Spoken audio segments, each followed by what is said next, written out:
ఒక పెద్ద సవన్నాలో లియో సింహం మరియు ఎల్లీ ఏనుగు నివసించారు. ఒకరోజు వారు ఒక నీటి గుంట వద్ద కలుసుకున్నారు. ఇద్దరూ తమకే నీరు కావాలని వాదించుకున్నారు. ఎండాకాలం వచ్చింది మరియు నీటి గుంట ఎండిపోవడం ప్రారంభించింది. జంతువులన్నీ ఆందోళన చెందాయి. ఎల్లీకి ఒక ఆలోచన వచ్చింది.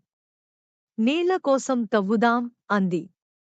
ఎల్లీ తవ్వినప్పుడు లియో కాపలాగా ఉండటానికి అంగీకరించాడు.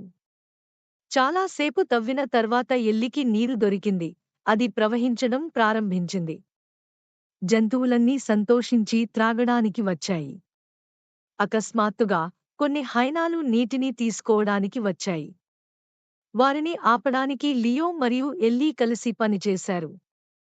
లియో గర్జించింది మరియు ఎల్లీ తన ట్రంక్తో పెద్ద శబ్దం చేసింది.